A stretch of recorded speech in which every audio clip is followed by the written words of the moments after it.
First of all, Shana Tova and welcome. Thank you very much for being here.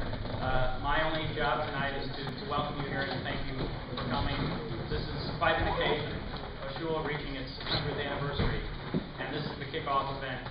And I think this event will combine the many things that brings us to Kesher and keeps us at Kesher: a friendly atmosphere, tradition, and an intellectual vibrancy that I think is unmatched.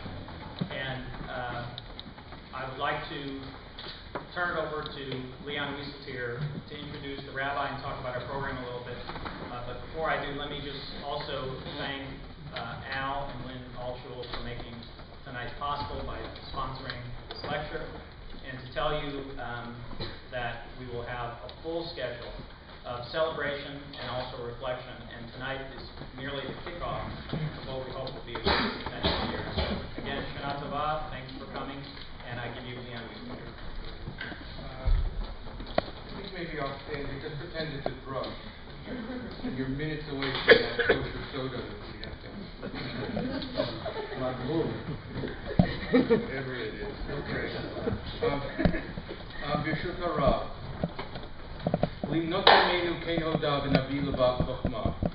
Teach us to count our days, and we will deliver a wise heart. This verse from Tehillim is usually read as an observation about the relationship between mortality and wisdom. The more acutely we recognize our temporal finitude, the more we will understand about significant living. Time is the horizon that gives human life its meaning and its urgency.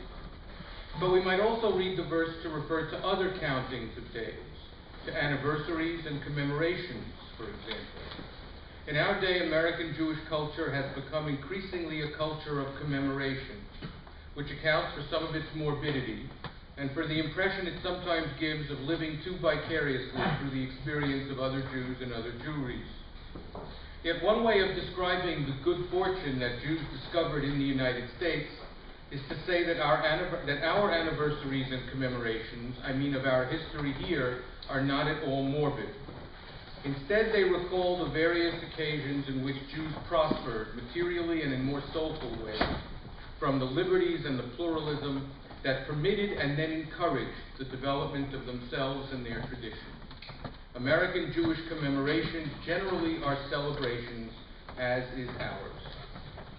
But if the counting of days brings wisdom, then the days that we count here at Kesher, and the years and the decades, demand of us also an effort at reflection. This is especially so because we are launching our centennial celebration, Ben Keseh LeAsor, in the season of high introspection. The purpose of our centennial experience at Kesher is not self-congratulation, though there will be some of that too, as indeed there should be. Its purpose is also critical and learned thinking about the present moment, its strengths and its shortcomings.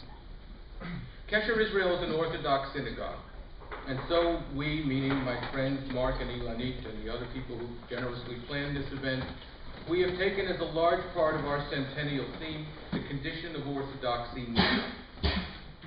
The narrative that one most commonly hears about Orthodoxy is a triumphalist one. Orthodox Jews know what they believe. Orthodox Jews possess the linguistic and pedagogical skills of serious study and enjoy a direct and unimpeded access to the texts that comprise the heart of our religion. Orthodox Jews are the true heirs, the only true heirs of the tradition, as if Rashi and Rambam and Hai Gaon were Orthodox Jews in their time. Orthodox Jews have babies. Orthodox Jews have money. Orthodox Jews have power, and so on. By all these measures, sociological and spiritual, Orthodox Judaism is favorably compared to Reform Judaism and Conservative Judaism, which are indeed afflicted by serious questions of identity and purpose. As we approach our centennial year, it is uncontroversial to say, I think, that this is an era of self-satisfaction for Orthodox Judaism. We are very pleased with ourselves. And as I say, there is a basis in reality for our feeling of vitality. But our tradition does not teach us complacence, and sometimes Jewish self-love can be as much of a problem as Jewish self-hatred. The triumphalist mood in contemporary Orthodoxy disguises the fact that it is now besieged by a multitude of fissures and pressures, some of them so considerable that they bring to mind the schisms of the 19th century. Orthodoxy is not without crises of its own. Orthodox Jews may know what they believe, but how many of them can adequately explain what they believe? How many of them have surrendered to the old idea, Christian in origin, that belief matters less for a Jew than practice? How many of them really do possess the competence for serious study and textually informed discussion? A walk into a Jewish bookstore does not inspire confidence about the intellectual level of Orthodox Jewry. We are living in a golden age of folk religion. And how many orthodoxies are there really? That is, what is the right and what is the center and what is the left? After decades of neo-Hasidism and Haredization, what remains of the grand enlightened synthesis of Orthodoxy's founders? Insularity and a suspicion of the world was never one of their aims. Are we a welcoming community or a jealously guarded club? Whether or not the chief rabbi of Israel should be Israel's chief rabbi, should he be our chief rabbi? Who are or should be our authorities? And how should we change? Jewish law and custom has changed enormously over the centuries, and many laws and customs that were once inviolate are now inoperative. No knowledgeable Jew can really believe that the new is forbidden by the Torah, even if some in our midst like to half-jokingly recite the old line and nervously change the subject. But how can orthodoxy and halacha and any legal system change without damaging its integrity, evolve in a manner consistent with its foundations? Above all, how can orthodoxy and its law accommodate the single most exciting demand that has ever been made of it, the desire for women to find positions of intellectual and institutional parity with men? Historically, we have enjoyed complaining about Jews who wanted to participate less in the tradition, who chose to express their religion by arrogantly discarding large portions of it. But here is a group of Jews, I mean the women, growing in number and in learning, who want to participate in more of it, and choose to express their religion by humbly and with all the necessary diligence aspiring to add to it. What sort of problem is that? These are the questions that we will be discussing in the coming years, among ourselves and with the scholars and thinkers and writers who have graciously agreed to join us in our explorations. These are not easy questions, but they are necessary questions. We cannot ignore all this ferment. The ferment is in fact a blessing, though it is not always experienced as such. And it is also something of a norm in our history. The future of our tradition depends on the quality of the answers that we give to these questions. After all, our supreme responsibility is the transmission of what we have received from those who came before us to those who come after us. If we do not develop our tradition, it will end. But if we develop it and do not transmit it, it will also end. We are not obligated to give our children everything they want, but we are obligated to make what we give them meaningful to them. And if it is meaningful only to us, then we will have failed at the challenge of continuity. So our centennial celebration is a way of honoring those who came before us here in Washington for having acquitted themselves of the same responsibility that is now ours. So after 100 years, and in these 10 days, and for the year or so to come, nach pesat arkenu v'nach korah. I know few people who have pondered these matters as intensely, with as much knowledge and thought and study and in practice, locally and globally, as our rabbi. It is entirely right, not only for institutional reasons, but also for intellectual ones, that he begin our great discussion. Be'oro nir e'or, I'm happy to introduce Rabbi Freundel.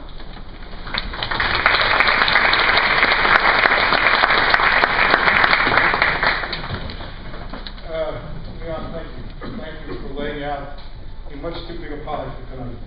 We will hopefully deal with it over the course of the year. So a number of the things that Leon touched on, I want to talk about. I first want to thank everybody for coming. I want to thank in advance everybody who's going to be part of the centennial discussions and celebrations. I want to thank the committee, Leonid, Mark, Leon, others who worked on this. A tremendous amount of effort and work that went into setting up these programs. And I hope everybody's going to benefit from it. We're all going to learn from it. As Leon said, and I think it's absolutely true, an institution that has served the Orthodox community for 100 years an institution that sits in sort of the center of the world, that is as transient as this place is, that has everybody who has any connection to tradition here occasionally, that has the quality of scholars and thinkers who visit and live here for short periods of time, for long periods of time. I think is a very unique synagogue to take a look at the state of Orthodoxy and to try and talk about what I'm going to talk about now, which is the Orthodox community then and now. The then and now as I took it to mean is then when I first came to Kesher 22 years ago, and now, and where we are. Two ground rules about what I'm going to do tonight. I'm going to focus on the American Orthodox community. Israel is different. It's mentioned in some places as it's relevant to America. But all too often, people mix the two. They aren't the same. They're very different. The issues that confront the American community are significantly not the same as Israel. So I'm focusing on America. We're an American synagogue. We're in Washington, D.C., the capital of the United States. That's my focus tonight. I think later in the year we will talk a little bit about the Israel situation. Second of all, I'm going to be very frank and very direct. I will have no friends left at the end of this because we're getting this tape. People will be able to watch it. I will try not to use people's names. There are a couple of places where I have to. But by description, I suspect many people will not know what I'm talking about. I don't do this to offend anyone. There are critical questions, as Leon said, that are challenging the basic unity and structure of the Orthodox community. I mentioned it on the second day of Rosh Hashanah when I talked about what I saw as a year of pirud, a year of splitting, as my theme of the last year. I'm going to deepen those questions and those issues here, and to do that, I have to talk frankly about what's going on. I will try to take my own opinions out of this as much as possible, but my own opinions on many of these things are known, so be it. I will try to present as honestly as I can what I see and where the challenges are. Let me start with a little bit of a story. One of the things that I've gotten to do in my old age is to be the head of the conversion committee of the Rabbinical Council of America, which has put me in the center of one of the ugliest and nastiest schisms in the Orthodox community, fights in the Orthodox community, that has existed, delegitimizations, wholesale declaring people who thought that they were Jewish for 20 and 30 years, not Jewish, all the nasty stuff that you read in the papers, and frankly a lot more that doesn't appear that I've had the distinct displeasure of having had to deal with. In that role and in that light, I've managed to encounter a number of things, but one of the things that goes on is I get to be a Haredi occasionally. When I visit the chief rabbi, he's very sensitive about how rabbis look. So I have this big black Rosh Yeshiva hat that I wear when I go and see the chief rabbi. When I went to Israel the first time this summer, I had a lot of stuff to take. Jojo was going the same day on a different flight. So I asked him to take my Haredi hat. And he gets on a Continental flight. Now, Continental is now the repository of the Satmars who won't fly at all. So here's this guy, cut off shorts, and a Redskins t-shirt. That's his revenge against me. It's Jojo's rebellion. And because I'm a Giants fan. And he's got a baseball hat. And he's carrying this Haredi hat, which, by the way, was purchased in Mea Sha'arim. It says so on the box. The Satmars on the plane can't get over. What's this this apparition? So they caught us in the corner, and they elect a spokesman to go over and ask. When they go to Jojo, they say to Jojo, this guy, one of the shows, "This is your hat?" "No." "Whose hat?" "My father's hat." "Your father wears that hat?" "No."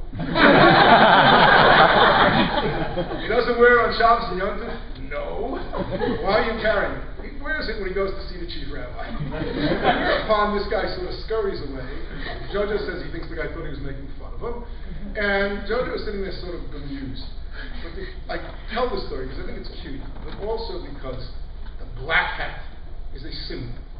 We were once a very clearly symbolically defined community. The symbols, the lines, the definitions are falling apart all over the place. And we're going to talk about those because I think that that's where we are today. Let me put this another way. When I first came to Kesher, I said as my task, and I used to say it often, to try and build a definably modern Orthodox synagogue, to then expand it out so that everybody in the Orthodox community would be comfortable here, to expand it beyond that so those who were not Orthodox would find a place here, and even those who aren't Jewish, if they wanted to come, could find a place here. It's a nice dream. It used to be easy. It's gotten a lot harder. It's gotten a lot harder as the divisions and the schisms have moved And it's sad for me that those things were true. At the end of my first year in Kesher, the last Shabbos of the first year, I gave a drasha on what makes modern Orthodoxy different than right-wing Orthodoxy. And I said something that was rote at that time for me, something that I had learned by you, that I saw all the time.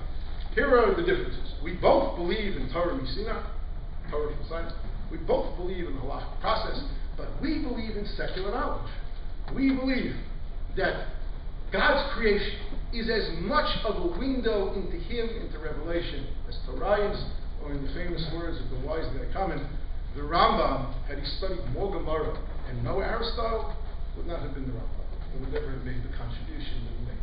Secular knowledge is critically important. Second, we work with non-Orthodox Jews, and we look to do that in all contexts where we're not asked to violate halakha. Third, the land and state of Israel. The state of Israel coming in the same generation, particularly as the Holocaust, is a theologically significant event. We celebrate Yom Ha'atzmaut, we say Hallel with a bracha.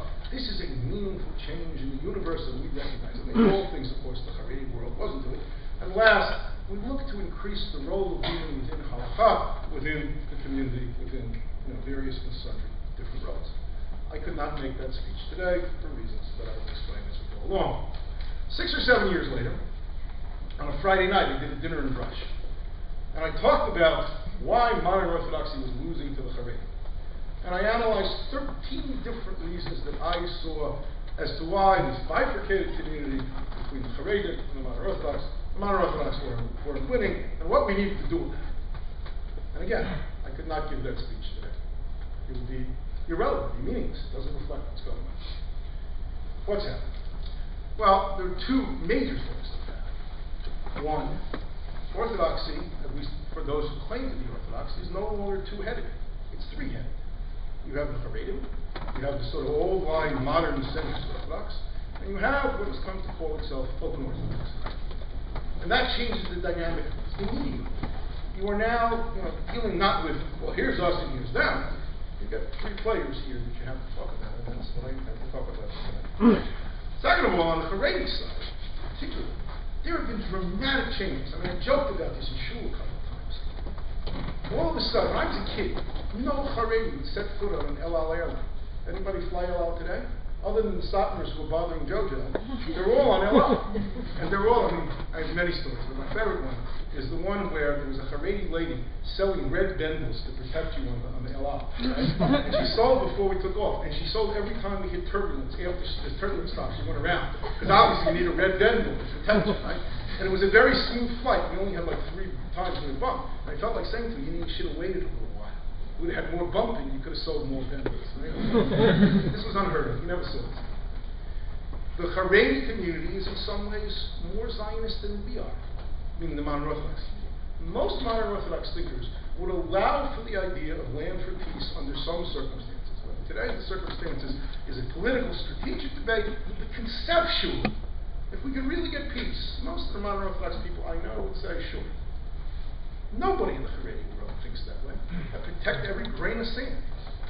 Now, they won't celebrate Yom Ha'atzmaut still, but there's land that they're holding on to that they once thought was a manifestation of secular nationalism and an aspect of idolatry, which is the way they used to write about it, is now something that is precious to them. We'll talk a little more about that. Also, they're sending their kids to college.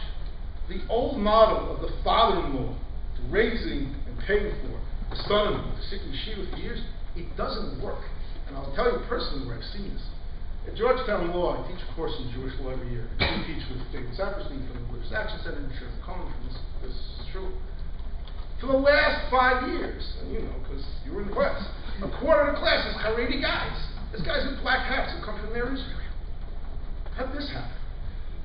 And I had an experience this year that was absolutely remarkable. The guy with the biggest black hat wrote his paper on healthcare. And I've written on healthcare. I did what I think is pretty typical, took particular cases and developed, because Orthodoxy is a tertiary system. You take a case, you figure out the rules. This guy writes a paper about love your neighbors yourself, covenant brios, honoring human beings, and he writes this whole thing about how we have to have universal healthcare.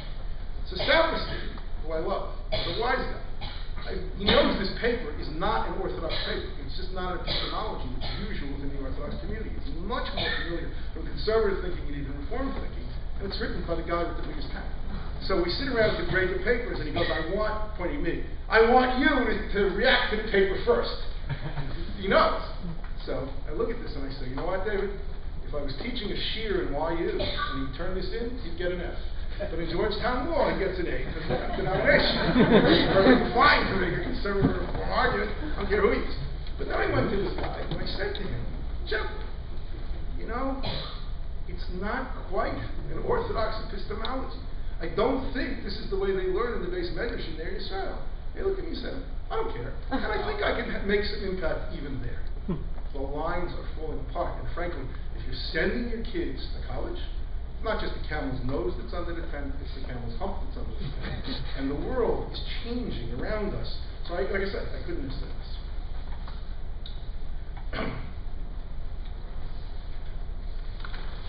So what I want to do is look at the state of these three camps. The Haredi camp, the Open Orthodoxy camp, and the old line Modern Orthodoxy camp. And we'll see where they're at. 20 years ago, the Haredi world in America was in very much of its heyday. The Hungarian Eastern European rabbanim who had come after the war had built their institutions. They were very much in control. Later, you got all kinds of religious statements, this wasn't good, that wasn't good. You had all kinds of ratcheting up of the kashrus requirements. Glad kosher came in, and cheese couldn't be used. All kinds of things that had been accepted as part of the Western European movement into America. And we accepted America. These things were attacked one by one and just done away with. Whatever passed through Modern Orthodoxy was just afraid of the right. And on for all the reasons we talked about back then, the whole tenor was being set by the Haredi.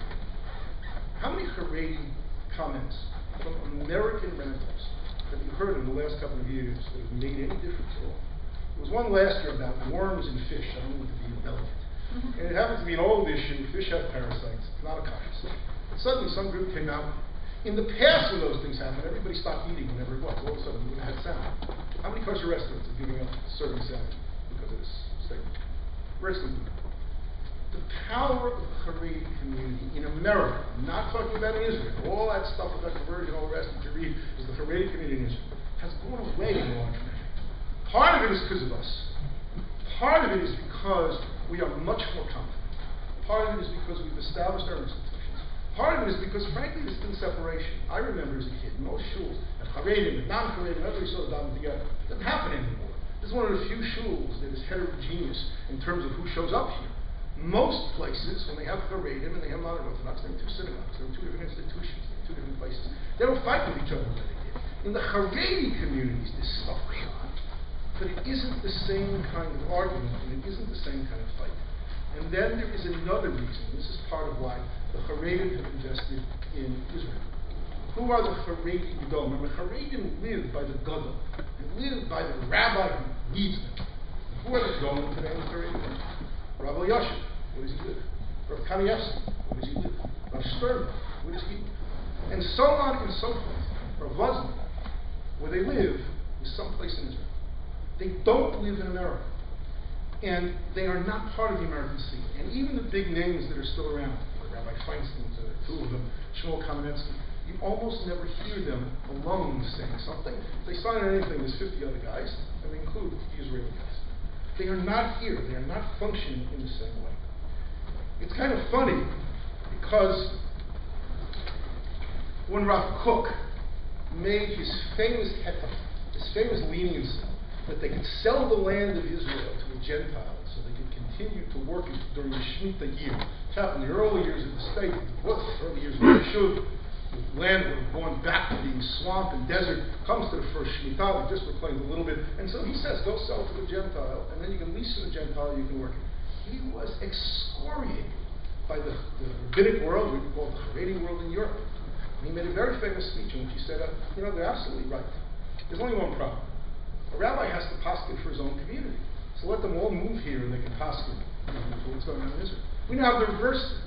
They're not in America. They're in Israel. And they're not involved in what goes on here. Somebody showed me a blog post on the following question.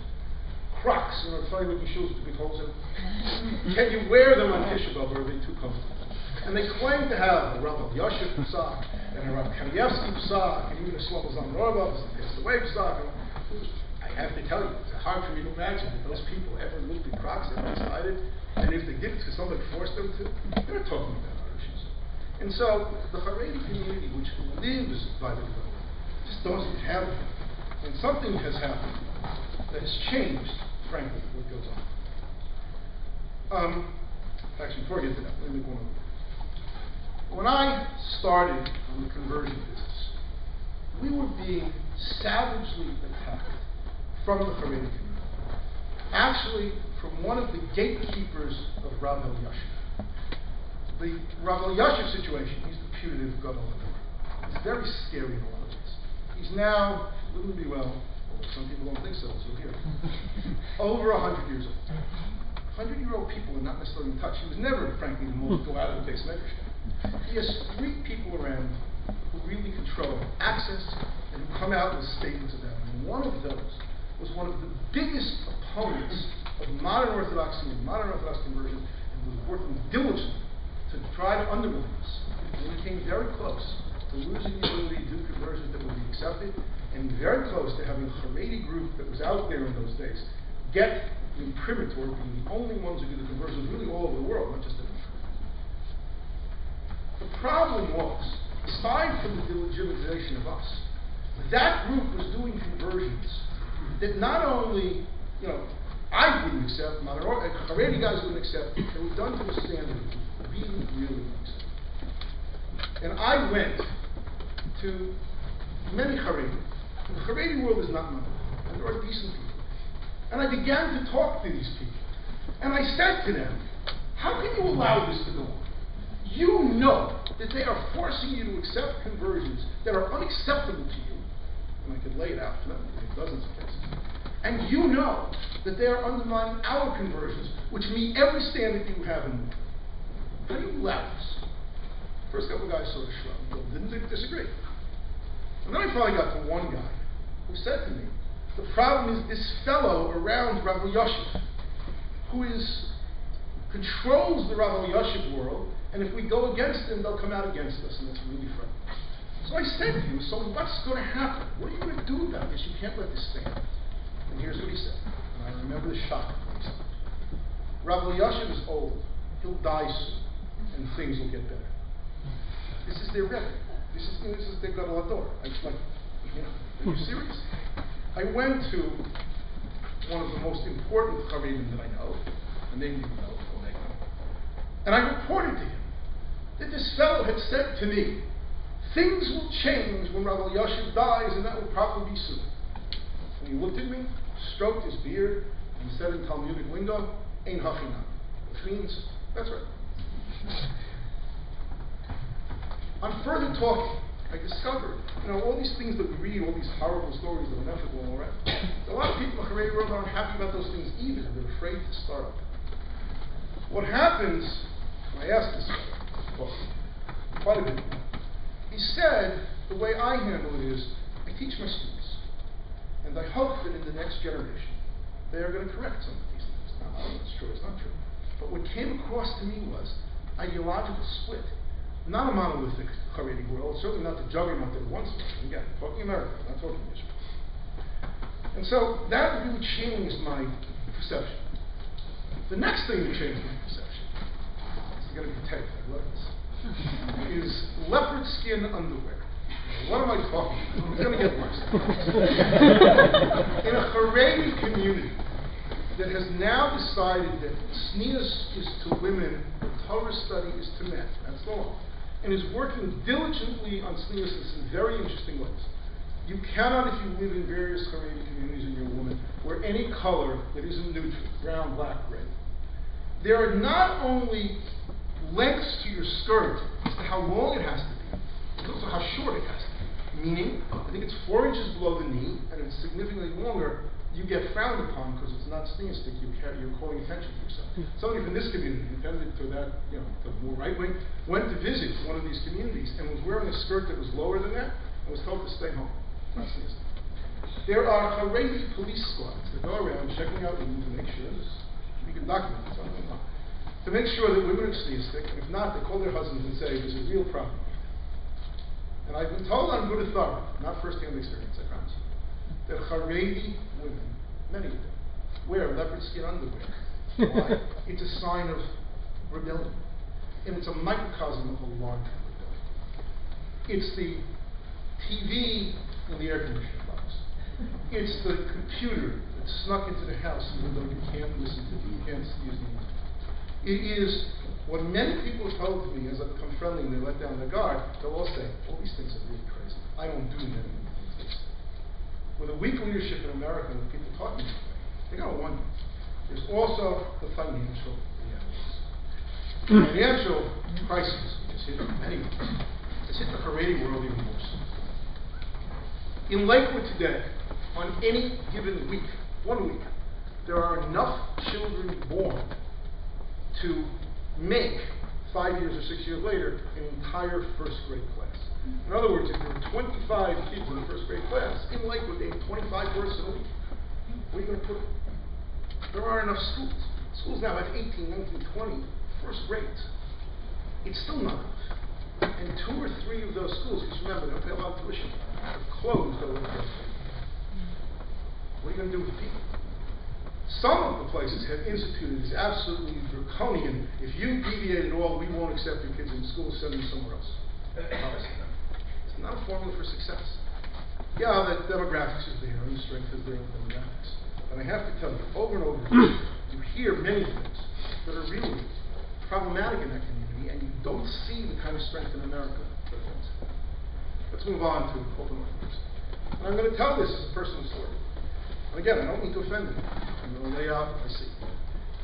The first movement towards Open Orthodoxy was an organization called Eidah. Some of you may remember it. It existed for a while, and then business was part of what happened to it. When Eidah started, it was going to be the voice of modern Orthodoxy. It was going to take up the issues that nobody else did. It was going to challenge the hegemony of the right. It was really going to do a serious halakhic philosophical analysis of all kinds of things. And I ran to join it. I spoke at the first 3 conventions, I think. I joined the advisory board, I wrote to them, and all kinds of things. And then slowly but surely, I, like the others, began to become uncomfortable. And it started to happen in a couple of areas. Area number 1 is something that we unmentioned. Eliezer Berkowitz, fine Orthodox thinker, wrote one article that everybody thought was absolutely just like the end of their day, in which he said, you know how we take this approach to, for example, some people take the approach to sacrifices. We really don't need sacrifices. Like the Torah couldn't have said no sacrifices. People in the ancient world could never accept it. We couldn't have said no slavery. People would accept it, but over time we've gotten rid of it. His view was the Torah really wants to be egalitarian. But it couldn't do it.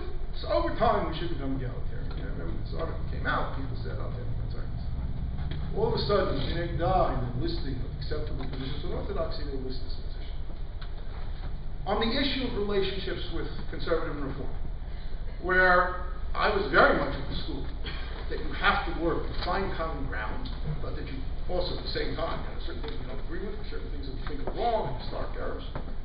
All of a sudden, you start hearing voices within the central group of Eidah saying that conservative and reform Judaism are equal and opposite expressions.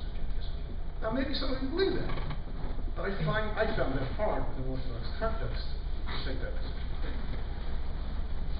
And then, at one of the conventions, they had a session on the limits of rebellion against halakha, or challenge to halakha. And the speaker was Rabbi Steve Greenberg, who some of you may know is the gay Orthodox rabbi. Now, I don't have a problem if he speaks. I've debated, I've been on the same stage with him. But giving a session on challenging halakha at a convention to someone who publicly takes the stance that the biblical prohibition against homosexuality is not relevant today, I thought was rather remarkable. And I talked to the leadership about, you need to have a left-wing boundary, not just a right-wing boundary. I understand what you don't like about the right, but there's some place. Otherwise, you just feel so. And they didn't respond in any way that I thought defined it. So ultimately, I resigned from being on the advisory board, but okay. When they folded into Yeshiva Chodesh. Chovei Torah is the Open Orthodox yeshiva. That's the way they do themselves. And again, we had an association. We had several interns from Chovei Torah. And as I do with all my rabbinic interns, I spend a lot of time with them. I learn with them. Discuss with them. And there were a number of things that these guys were saying that I was, shall we say, non-traditional. I started talking to people who knew the place. I was hearing that at least a significant portion of that were also doing things that were certainly not what you would traditionally hear from the Orthodox community. So I went to some of the leadership of the Modern Orthodox community, and I said, what's going on? And just about that time, we got the formation of the International Rabbinic Fellowship, which is the other rabbinic organization, the one that was developed out of that same world, founded by Avi Weiss and Mark Angel. And so it began to occur to me that something was going on here. It was particularly challenging. Some of you know the name Rabbi Yitzchak. Rabbi Yitzchak is very country. As he wrote his works on relations with the other denominations, or his works on relations with Christianity, many people in the Orthodox community were challenged by. There were attempts to expel him from the RCA. I was one of the loudest voices against that idea. We're a big tent. We have room for people who are going to challenge us. We have room for people. But I looked at this phenomenon of Open Orthodoxy and I said to myself, and then I said, the definition institutionally of a movement in America is a rabbinic seminar, a rabbinical organization, and a lay group or a synagogue group. International Rabbinic Fellowship, Yeshiva Chovei Torah, and that. So is this individuals or is this a movement? And if it's a movement, and I'm not saying we should expel it, I'm not arguing, but do we have to look at this differently than the question of maybe I'm a guy who's saying challenging things, or saying things that maybe you don't like, but maybe you do. And so I raised this as a conversation, and this sitting here. I was concerned with that. I was told, maybe you don't know about this. Maybe you should find out some more. So I did some research. I spent a couple of days just looking around the internet, finding dozens and dozens of sites. And I'm going to read you a selection. I could show you many more, and I'm not trying to be sensationalist. And you may think these are fine, and maybe they do belong to Orthodoxy, and maybe that's what our conversation this year is going to be about as well. But just a list. There's a publication. Comes from Chovei Torah, called Milim Chavim. I love it. There's an article called Women Leading Hallel on Rosh Chodesh. Can a woman lead Hallel on the mixer? And here is the quote that I want to cite. Should we be bending the halakha to conform to our modern notions of egalitarianism? That is a reasonable question to ask and a hard one to answer. An honest answer requires finding within the Talmud voices that articulate those same values that are driving us. Now again, that may be fine, but it's not the usual way that traditionally Orthodox people think about going about approaching the question. You don't search the Talmud to find what you want. The Talmud speaks. Think about it. And here I am going to mention the first woman, Orthodox woman with ordination, when she was ordained, wrote several things. And here's a quote from her. But imagine how liberating it would be if some of our modern Orthodox leaders were not fearful of the reaction to the right. Imagine if our leaders were able to embrace and teach modern Orthodox ideals based on equality and spiritual growth, all while still grounded in a deep understanding of halakha. And again, that may be wonderful for some people. But some people were troubled by Orthodox ideals based on equality. Equality is not generally seen as being a traditional value in Judaism. We never say all people are created equal. We say all people are created infinite. Everybody's infinite value. That's not necessarily the same. And then this part of it, while still grounded not in a deep commitment to halakha, but a deep understanding. Okay. One of the premier graduates is held up in many of the things that were done by what I call Rabbi X also suggests that God made a mistake in the selection process of the Jewish people as his chosen people by stating that the idea that we Jews are the chosen people is another example of a moment of imperfection in God's creation decision. Again, I'm really not doing this to beat up anybody. I'm doing this to say what the challenges are. People are questioning, are within the Orthodox, whether children's is really something that we should continue with. And that's it's a remarkable development. It's a new development. It's a question of how to live. I'll take just a couple. This is a description of an interfaith retreat where students from many seminaries are. This morning, as all mornings, we began with an interfaith prayer service. I took part in running it this morning, and I found it to be a very meaningful experience.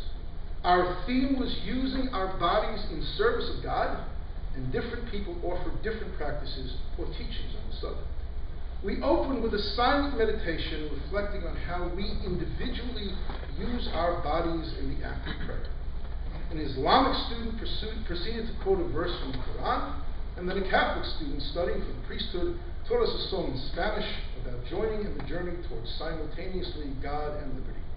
We returned to the Islamic tradition by learning about the role of body position in prayer, specifically prostration, and then I offered a brief overview of the Jewish perspective on prostration.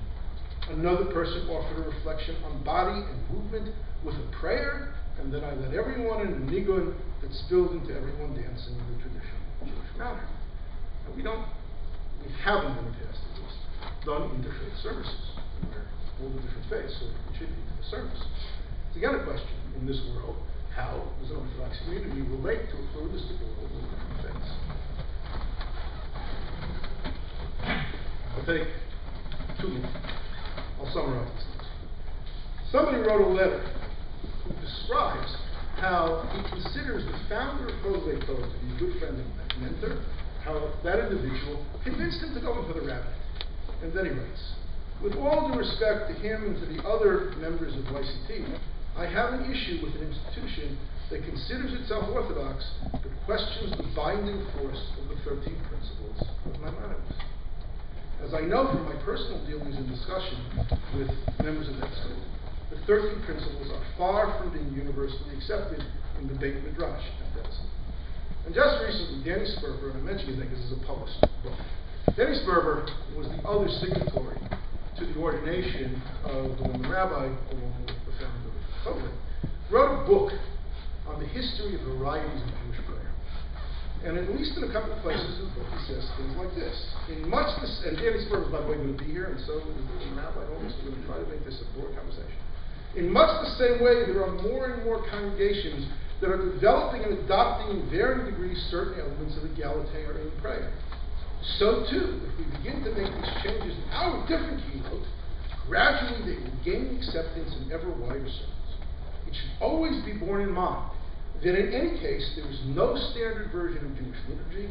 Let there be yet another nusach hatfilah, another version of prayer, one that will be acceptable within the context of modern day Orthodox feminist thinking, and which hopefully will gain ever wider legitimacy. And along the way, Danny Sperber argues to do away with who has not created a woman. That's an old argument in the Orthodox community. But he also argues for adding Kay, Sarah, Rivka, Rachel, Leah, the matriarchs into the Amidah. Again, not sort of the usual language that you use in the Orthodox community. Leon introducing me said, we're Orthodox, we know what we think. Okay. These are not the standard things that most Orthodox people say. But it's being said in the circle. Okay. I'm going to skip this part and a couple more questions. When I finished doing my research and talking to other people, I sensed that we were heading for a moment where within some mainline synagogue, or maybe some, there would be a new reality created that would be dramatically different than what was before. My prediction, frankly, was that there would be synagogues that would start giving aliyot to women. Which, you know, is controversial. Some people think it's okay. And I said to the leadership of the Modern Orthodox community some years ago, I think we have to prepare for that day. And I think we have to decide whether it's acceptable or not. Never mind what I think about it. The other people know. But I'm not the only voice, and I'm not in control. But I think we need to sit down and begin to think of what's the line? What's the limit of orthodoxy? We have the Big Ten. But are there any limits to it? Do we stand for anything? Is there any way to talk about it? I wasn't exactly right. What we got first was the ordination of a woman rabbi, and then the mainstream synagogue where Kabbalat Shabbat was led by a woman, but it was pretty close. And if you have any sense of what happened when that hit the mainstream modern Orthodox world, it was a catastrophe. Nobody knew what to do. Everybody was running around. It ended up with schisms and fights and arguments and all of that. Nearly blew up the whole RCA. Ultimately, there was a unanimous decision, but with great tensions, and the process continues. The self-definition process that we're going to do here hasn't been done. And the people don't want to do it. And maybe the things that I've just read are all fine. Or maybe some of them are fine. Or maybe they could be accommodated. Maybe the answer is we include anyway. But I think there needs to be a conscious decision. Rather than what's happened is very acrimonious debate with people on all sides. And that's why, for those who get the Shul's e-group, I've been writing about schism this whole past year. Because these things have threatened what once was a unity. And there are serious problems. And the questions are, what should our reaction be? Is this legitimate orthodoxy? The right has already said that this is outside the pale. They've declared this to not be. So if that means we're heading to a schism, what do we do? Can you bridge a schism? Do you want to bridge a schism? What side do we end up on? Where will the split be? Who's going to be where? Is this a third form of orthodoxy, or is it something from outside? This was all joined in very dramatic fashion in the last few weeks, not in Riverdale, but in your shul, your former shul in Chicago, as you know, pointing to our president. There's a synagogue in Chicago, patterned after Kesher Israel. The rabbi was actually someone who was very close to the synagogue. But he moved into the IRF, into the Open Orthodoxy. And he's making aliyah. And the synagogue, by its bylaws, requires that the rabbi be a member of the RCA and of the Chicago Rabbinical Council, which would mean could not be a Chovei Torah graduate, and could not be a member, I guess you can be a member of the RF and the RCA, but generally would not be such a person. The rabbi wanted, this has been public, so I don't want to give any more, wanted the bylaws to change because he very much wanted to at least have the entertaining of candidates and all kinds of letters from within the community, without the community. I'm not going to get into the part where people said things were done in trouble. Back and forth, acrimony, issues, back and forth. They needed a 2/3 vote to change the bylaw. I believe the vote was 60%, not 67%. It did pass. Yeah. So it lost. But you now have a synagogue in which 60% of the membership said, we want to be able to look at a guy who can't. You want to go be a rabbi in that community? And everybody says we never had a chance to look at everybody else. So, I know people in the sort of old-line modern Orthodox world think it was a victory. I'm not sure. I'm not sure what's going to happen there. It's where this issue was joined. It's where the issue has been joined. All. So good. We've done Haredi, we've done Open Orthodoxy, which brings me to young line modern Orthodox like me, and we're just terrific and wonderful and everything. Again,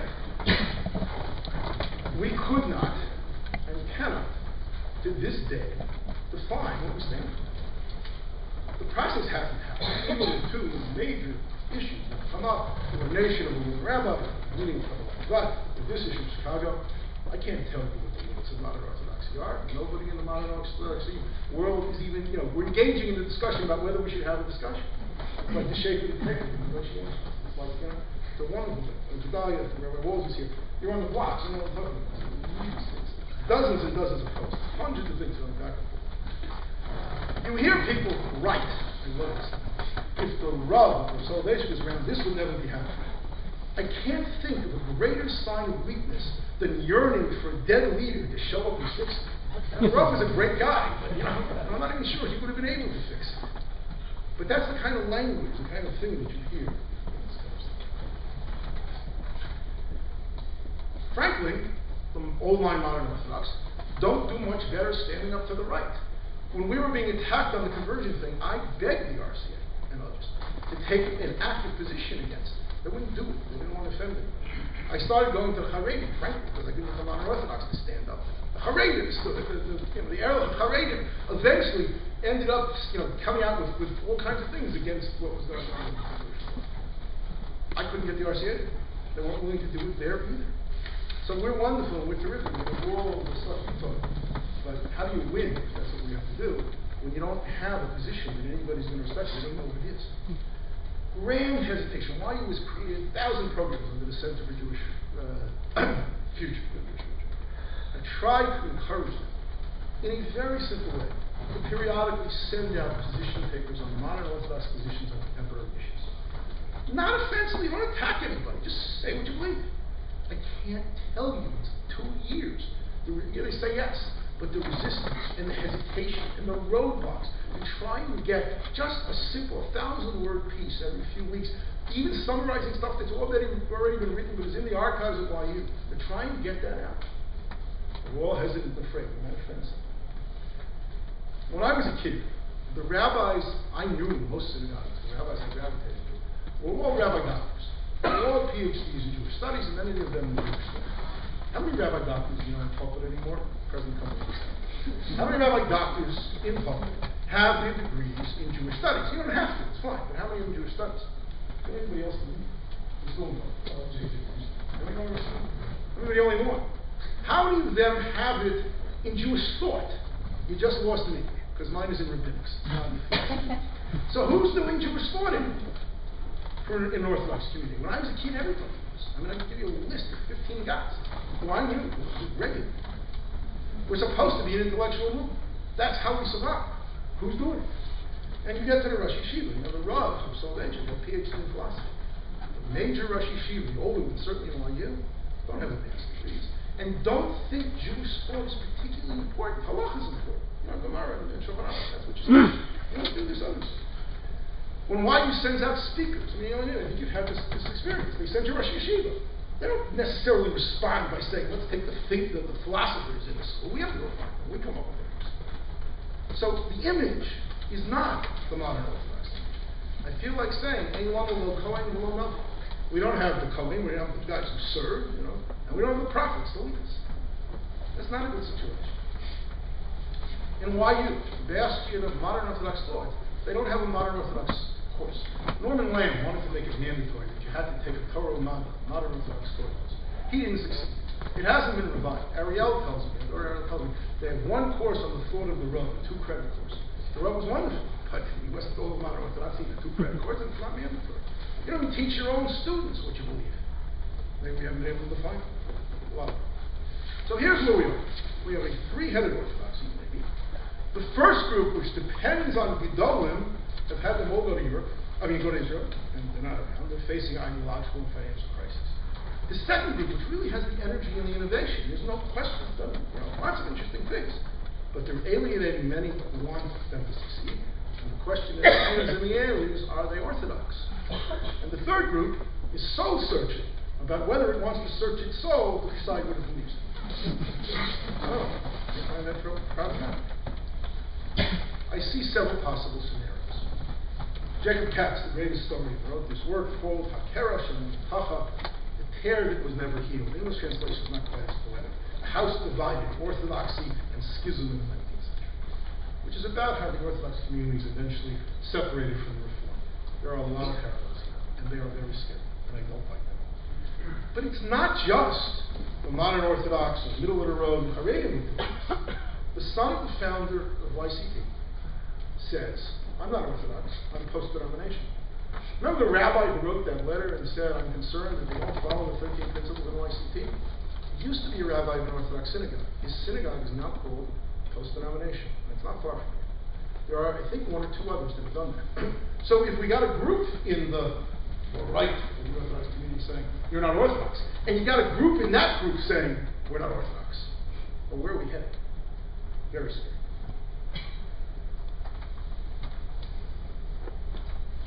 There's another scenario, and this is the one that I work on, and I would like to pledge us to anybody else who wants to work on it. I just don't know if it'll work. We have to work to try and get people to try and find a center that will hold. And that means, on the left, backing down a little from doing things on your own that are hot-button issues that are just going to blow up. It may mean you have to compromise on some things you believe in. But if you go back to incrementalism, if you go back to searching the sources, if you go back to moving from text, and there are lots of possibilities in text, slowly, you might trouble the guys on the right, but it doesn't end up with a schism. And on the right, encouraging the kind of leadership that recognizes that it has ethical problems and that it's not functioning well and it's got a leadership that's out of touch, and trying to bring new leadership so that we can find some kind of common ground to try and rebuild this community. That's the far better one. I don't know if I believe it will happen, but I think it's something we have to do. And then there's the most important challenge, which Simon mentioned.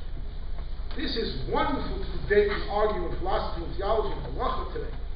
But the important challenge is the future, the next generation. If you hold on to your community too tight, all kinds of people slip through your fingers. You just can't do it. Like I said, send the kids out of town because the family's even more deep. If you open your hand too much, there have been many experiments in Jewish history. Let's adopt the common values and somehow put them in a halakhic framework without sort of doing it the normal way. They are very exciting in history at the beginning. And generally, over time, because you start accepting all the values outside, they end up running to the sea and losing people. So how do you find the values that you will stand up for where you're going to challenge what the common values that are out there? And for the third group, you got to show that you believe in something if you're going to attract people. I mean, it's not going to happen. Final point, and I'm going to stop and take questions. The good news, at least, is a lot of energy, is a lot of excitement, there's a lot of creativity, a lot of people working, a lot of Jewish connections. If we can work to harness that and try to create a rubric where we can find some common ground and pull in from some of the extreme things that are done, I think there's a lot of great possibilities. I think we can come back 100 years from now, all wouldn't be well, and we'll find a very vibrant and strong and even larger group of Orthodox people now. If we don't, we may not find the same. It may be much more difficult. So these are the challenges and the things that we're going to look at, along with others that we haven't mentioned over the year. And I hope we can develop more of an idea and an attitude that will bring us back towards a coherent middle that will allow us to stand together and not forward. Thank you all very much.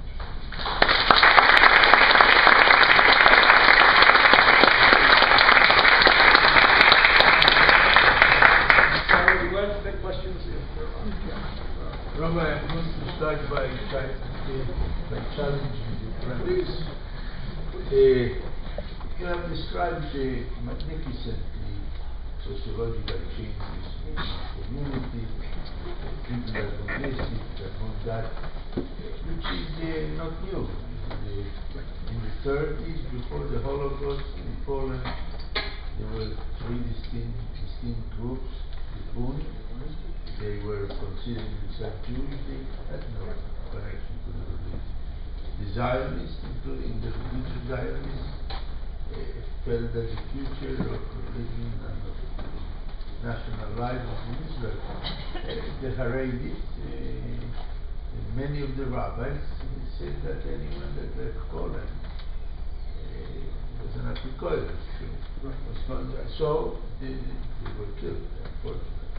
But that was the I wonder if hiding behind those sociological changes are more profound issues. I have repeatedly asked questions. And I'll tell you one of the questions that I've asked you. Do we believe in the resurrection of the dead? Before every Amidah, we say 5 times. Right. Yeah. Okay. Principle in Judaism, I don't know how many of our co-religionaries believe that.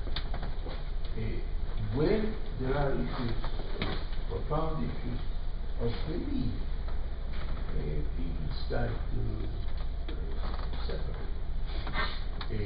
And they consider, for example, the religious consider that it is more cute, they have more connection with the movements, the social movements of the time, because they don't dare to ask the serious question. And my issue is, are we going to, during this year, ask questions like those, do we believe in resurrection, what is our faith, so many of those things.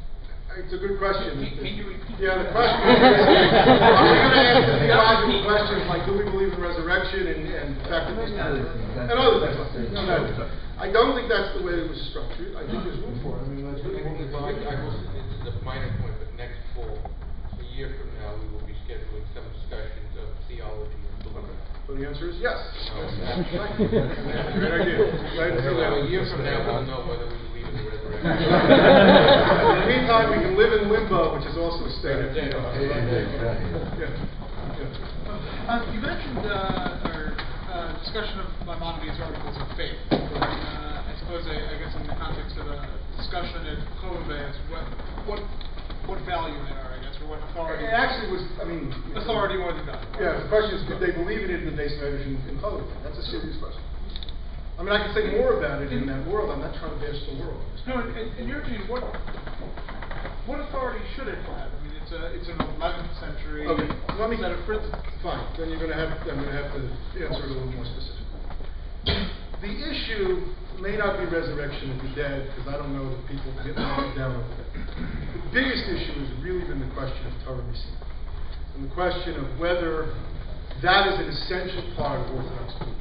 Because one of the things, as was said to me, I left out parts of the narrative, obviously, again, I'm trying to bash, but people that I've talked to have said that Torah Missina is not necessarily fundamental to the belief of the guys in Mashiach. That's a tough thing. We had a woman here named Tamar Ross, who has been held up to me by Choveveh as their light for the women's issue. Tamar Ross stood right here and said, the beginning of the Torah at Sinai, historically, is unlikely to have happened, but we should act as if it did. That's a very challenging statement within Orthodox. Tamar Ross then went on to write this book on women called Opening the Palace of Torah, which she starts the book by saying the Torah is a sexist document, and we need to find other readings of the Torah that will remove its sexism. And again, maybe that's okay within Orthodoxy. It doesn't sound like the Orthodoxy I learned. And she goes on to challenge all kinds of halakha. Now, if you happen to meet Tamar Ross, she covers her hair down to here. She's a very nice, sweet lady. She dabbers regularly. She does, all the sort of orthoprax things. Is that acceptable in the Orthodox community or not? That's where the question, I talk 13 principles. He's really talking about his terms. That's the one that everybody's saying. You spoke of 3 different types of Judaism and schisms. Broad terms, in very broad terms, you painted a great picture of the current situation.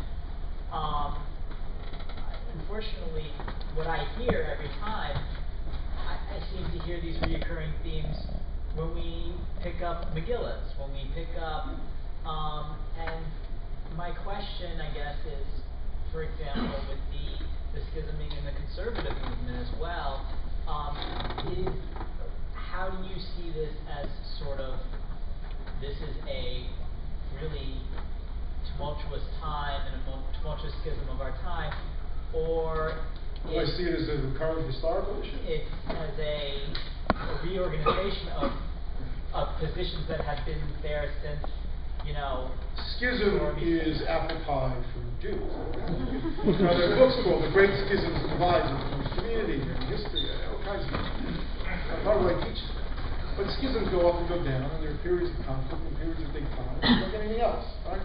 This is a period of great turmoil, more so than 22 years ago when I started here, when everybody knew, here's the Freundel, here's the Modern Orthodox, we know what we're fighting about. It was old and rehashed. This is new stuff. Have there been issues like this? In some senses, yes. Or even the opinions represented by them. In some senses, yes. In some senses, they're a modern innovation. Look, it depends how you portray it. If you want to, when you make a historical parallel, you're making a judgment. So there will be people who will say, look, go back to the Hellenists. In that era, the physical beauty of the body was the principle of the day, as much as egalitarianism today. It's the greatest job in history. So, the difference, of course, is that this is an evolved thing and that's not. So you had Hellenistic Jews who put the foreskin back on because they wanted to be beautiful like the Greeks. They were accepting the value. That may have led to what we call the Battle of the Hashmonaim that we celebrate on Friday. So have we had fights like this before? Yeah, we've had fights like this before.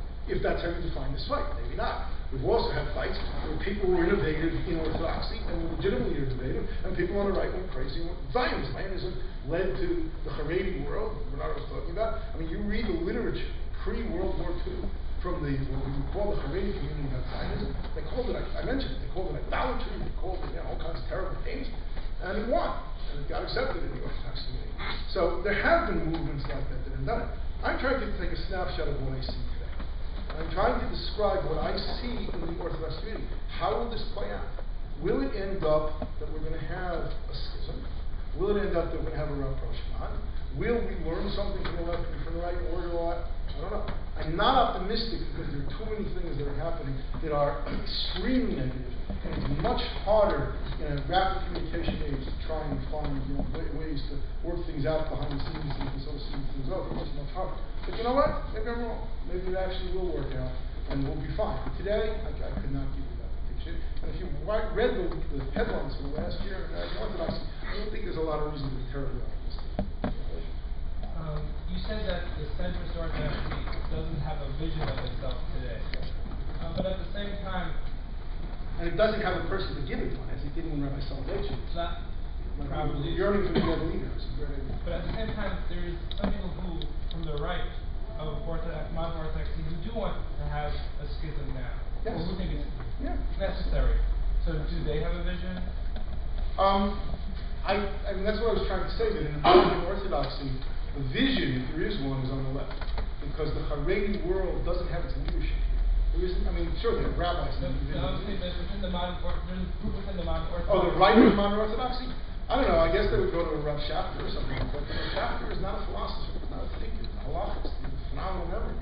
I don't think he would see himself, he would say he's an heir to the Rav. The question whether that's true. You can seriously question whether that's true. But it doesn't change the fact that you don't have anybody who's standing up, even on the right. So good, if you want to define yourself as, let's kick those guys out, if that's your vision, but that's not a vision that sustains, it's a vision that angers. Yes. You talk here and you talk in the past many times, congregations, me personally as well, about the idea of the left. You talk about the idea of the left having an obligation, I think, to try to find the center, to move toward the center. My question is, if the left, meaning open orthodoxy, if they read the sources in the way that they do and come to the conclusions that they do, and we or you read the sources in a different way and come to a different conclusion, why in the end do you call it schism? Okay. You're very troubled by the idea that it's schism and that there's an obligation to kind of tend toward the center, as opposed to saying they have a view, we don't agree with that view, they don't agree with our view, and we have a different branch of orthodoxy growing and not call it a schism. I guess I'm a little troubled by that. There are several reasons for it. And the fact that I'm calling it a schism is what's happening. I mean, when you have the Moetzes Gedolei Torah, a good starting by a whole bunch of people have said this is not orthodox. You can't daven in shuls to do this. So that's already a schism. There's a couple of reasons. You said reading of the sources. Many of the innovations that I'm talking about, when we go through a bunch of others, don't have sources behind them. There aren't articles, there aren't shuvas, there aren't all kinds of things that are written to show these things. You don't find lots of literature about a lot of these things. And what you do find is, the kind of, I'll give you an example. It isn't one of the hot button issues, but I think it's a very good example. There's an article out there about from Modern Orthodoxy, how to make your wedding ceremony more egalitarian. I think a very good example. And one of the arguments is double ring ceremony. Well, the author of the article, a prominent person in the Modern Orthodoxy, writes, there's a statement in the Yerushalmi that in the 3rd century in Jerusalem they had double ring ceremonies, these double gift ceremonies. Okay, here's the question. Is it legitimate for within Orthodox epistemology to go back to the 3rd century, find the custom, assuming that's what it says, that people debate that, let's assume it says that, and then ignore, effectively, 1,700 years of posting who said, you can't do that. Now that's not an epistemology that, at least traditionally, has been recognized as Orthodox. It does exist in other movements. So when you say read the sources, so they read it to double ring ceremony.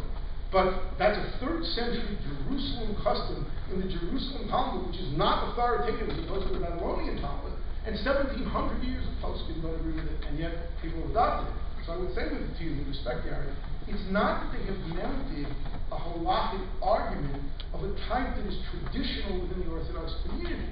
They've gone and found a source that sort of, at least this is the way it's viewed by the critics, that supports an action which everybody in the Orthodox community until now has thought was not allowed.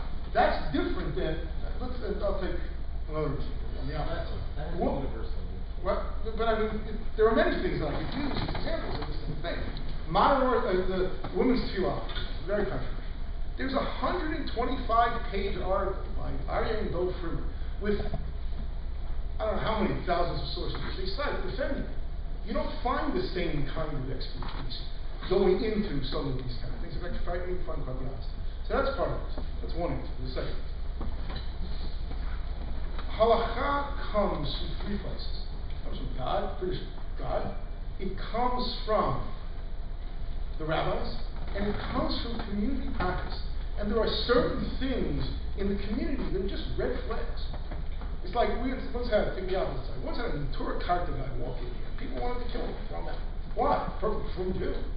Except his opposition to the state of Israel is viewed by people in the modern Orthodox community as anathema. You ask the modern Orthodox Jews, they will generally look at a person like that and say, he's not really Orthodox. What are you talking about? Those guys go to talk to Ahmadinejad, they deny the Holocaust, right? All that kind of stuff. There are certain things that sociologically have never been acceptable. This is what I said on the second day. If somebody went to sleep 10 years ago and then woke up in a synagogue calling itself Orthodox, where the assistant rabbi was a woman and the person leading Kabbalat Shabbat was a woman, they'd think they had, they'd fallen through a looking glass. It was sociologically associated with non-Orthodox movements. When you do things like that without having built towards it, without having created the sources, you're going to get huge negative reaction. And you can say, I don't like that huge negative reaction. That's the reality. That's not what we're talking about. And the schism isn't my words, what I see going on. I want to follow up on what please. But why should we, assuming that there is a halakhic debate in good faith about some of these questions, surely you don't want to hold controversy. Why should the fact of controversy be held against change? In other words, to a certain extent, it is. But the thing is, minhag is intrinsically a status quo force. Right. Until there are sociological or theological changes that take root. And 20 years later, the rabbis find themselves in a position of having to ratify a different minhag. So even the guys in the open Orthodox community, in relation to the Rabbah, most of them have said there should have been, remember it was called Marat first, and that didn't go through. Have 20 Marats out in different synagogues, and have them be successful, and have them become something that was part of the warp and woof of Jewish life, and then maybe. In other words, don't go from nowhere, from 0 to 60 in 6 months. But isn't it the case that whoever's going to go first is going to catch up? No, it's not. Because the first person. Nature of minhag. I'll tell you, say it again. At least the job description of what the Rabbah does. We have women in the synagogue that do all that. There isn't anything there that we haven't done for 20 years. Now, when we first started doing it, the right wing of this community didn't love it. I had conversations. But it was packaged in a way that didn't sort of violate certain lines. It was done in a way that wasn't sort of spectacular and high lines and forced people into a corner and all the rest. If you're going to make change, even if you have an agenda for change, it's got to be done in a way that does, unless you don't believe the value of equality. There has to be a value in the community. So I said it even when I was talking, I said, it's one thing to do something that troubles people that aren't ideologically rich. It's another thing to do something that pushes every hot button and basically dares them to say something. And that, in fact, is what I think happened. I didn't know it was going to be, people would be so upset. How could you not? This is, it's one of those defining things. Had it been done over time, had it been done slowly, it may very well, the first one would have gotten, it would have gotten a rumble, but it would have gotten a 4.0 Orthodox instead of 10.0. You have to decide how much damage, how much collateral damage you want to do on something that's new. Assuming that it's a lot, it's fine, it's all the rest. That wasn't a consideration. That's really one of the biggest objections that I think. There's a community, and it was done, again, I'll accept everybody at their word, there's some doubt about this. If really the job description is the job description that was publicly said, it's like I said, in this synagogue, we've been doing that for 20 years. Women giving the retire, women answering shilas, all this stuff. If that's really what they're doing, you really want to blow up the world for a title? In other words, that's what it was about. The fight was about the title, not about the job. If the issue is the job and the increased row, have the increased row. Let it spread. Get 20 or 30 or 40 synagogues that are doing this. And slowly you can move to the point where if the title is important, you can get there. But if you believe in klal at all, you have to take those considerations into what you're doing. Again, accepting the idea is perfectly okay. Yes, Michelle? I think to some extent the problem is the center has moved a bit to the right. I think it did 20 years ago. Yeah, I mean, I don't know if it's true. not recently. And so, because there's the fear of the right, the left has no opportunity for debate. So you're left with a schism, as you pointed out, between a community that's growing right-wing and deaf to the complaints of the right, of the left, and the left is unable to relate to the increasingly right-wing center. That's why I joined ADOT. Talk personally. But then ADOT began to move to a place that I couldn't go. I never knew why. And one of the issues that modern Orthodox Jews really want to address, I know some have this on this issue, they want sensible moral psak. They want reasonable rabbis who have some moral sensibility and aren't really doing all these kind of things that drive everybody crazy. And they want people spending their time on excessive chumras that are good. You want to have a sort of modern, live in this world kind of thing. What happened to ADOT and what's happened here is you have a group of people in the Orthodox community very feminist. And they play primarily, although they've done other things.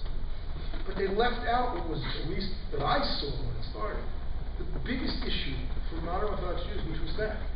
A certain sensibility and sensitivity to the human condition. A certain sense that people are human beings, they should be treated that way. A certain sense that because somebody was conservative, they weren't a terrible, evil person who has to be beaten in the street. A certain sense that if a rabbi, as has happened now a couple of times, and that is in the book, comes from Israel and says, if you need a liver, because you need a liver transplant, you can kill any Gentile in the street and take his liver. That somebody should stand up and say that's moral anathema for Judaism, because against all Jews. That's the kind of stuff that people wanted. They went right past that to pushing the agenda, at least in my view, my own specific view. And yeah, there was that era of the right power. I don't see it. Today, I'm telling you, when the right comes out with a statement, so what? What about when YU comes out with statements on? YU comes out with no statements. When the OU It's one of the problems. Where does the OU comes out with Where does the OU come out with statements? that you can't eat broccoli or something? Oh, you mean the Kesher divisions? Okay. I mean, So fine, yeah, there's no question about it. Rabbi, You can't eat broccoli. I didn't say impossible. Yeah, okay. So I don't like broccoli, so it's okay. You don't eat broccoli. But yeah, that does have its impact still, but it's slow. Even there, it's slowed down because. It's true, but how do you relate to that? If your Yes, the father, answer to your that father's is- father, and your father's father's father eat broccoli, we're all from. So the How do answer you- is more and more people ignore it. It's like the fish. Exactly. Okay. But that's when that. But is that doesn't. authority. How does that get you to women rabbis? I mean, It means that the center loses authority. That people start seeing it as ridiculous. You're right. So what you're saying is the center is very weak. Yeah. And when I talked about this, the traditional center, I think I said that. It's the same frustration that I have. I agree with you. But again, so the center's weak. It doesn't necessarily mean you got to move that far left that we can't talk to each other. And you got to do it in ways where we're getting, we're already there to a point where the different groups in Orthodoxy are not going to talk to each other. And I have to tell you, I watched this from the inside of the RCA. Right down the middle, there was a vote that would have split the RCA. There were 200 or so rabbis there. The final vote was 94 to 93 against this particular thing. One vote the other way, and if they had talked to the right people the right way, they could have flipped it. You would have had a total schism in the organization. Yeah. How likely do you, knowing the players involved, knowing the sociology involved, think that your goal of can we find some common ground is, and more importantly, what can we as the common people and the people I think are most affected by the schism do to make it more likely? Okay. How likely? It will take a lot of work and a lot of commitment. Because here's the truth. The monolithic horrible things are not monolithic, and some of them are horrible, but some of them are not. In my experience, there are two kinds of things. There are Haredim who just basically say, what I say is right, what my Rebbe said is right, don't bother me with any facts, I don't care what it says in the text. And there are others you can learn with, and you can go to, and they'll say, I don't agree with you, and they'll say, here's what I have to do, and I respect you. We have to cultivate those. We have to cultivate those from our own knowledge and our own ability to learn new. To the left, there are a lot of people in the Open Orthodox world who have been very troubled by what's happened this last year. When the RCA finally took its vote on the women of rabbi, and there were a lot of Open Orthodox types in the room, it passed unanimously that ordaining a woman was not okay. This included people who were very close to the person who did the ordination, people who were worked with him as assistant rabbis and other things. We managed, it really wasn't me, this is other people who did this, to sort of maneuver that into a point where they chose Klal over whatever the issues. That's not going to go on forever, I can tell you that. But if you cultivate those people and work with them, I have ongoing conversations with the head of the IRS, who they announced when they started, they bashed our conversion system. We're starting the IRS because of conversion. And I've had ongoing conversations with him about what they're going to do, and we tried to find common ground. And hopefully, they're not going to go off someplace that we won't be able to work with them. And we even talked to him about trying to become a dayan for one of our courts. He's not there yet, but we're working on it. If we can do that, then maybe we can get a positive thing. But there are a lot of forces pulling us apart. And when I talked about the second day Yontif, for people who weren't here, I talked about that the general tendency today is to atomization and to autonomy. Everybody does what they want, and then they defend it. And both right and left, people come out with piskei halacha, left and right, which is what they want, and then they find some place to justify it, which is frankly often not very good justifications. The commonality has to come in a shared sense of sources, and then what Gary says is correct. If you have legitimate readings that are different, then we can find, a sense of plural views, an able to able kind of thing. There's a model that I'm going to use in a different talk later in the evening. But one time in Jewish history, somebody asked about the schisms. They've been terrible in Jewish history. Let me give you the model of a non-schism in what you have to do. The first debate in Jewish history was about whether you should lay your hands on an animal on Yom Tov or not when you sacrifice. For 6 generations, one yes, one no. You get to the generation of Hillel. We all know it was Hillel and Shammai. They also debated about this. But if you look at the Mishnah, it says that it first was Hillel and Menachem as the leaders of the people. But when it came to this debate, they agreed. So they replaced Menachem with Shammai so you could have the debate again.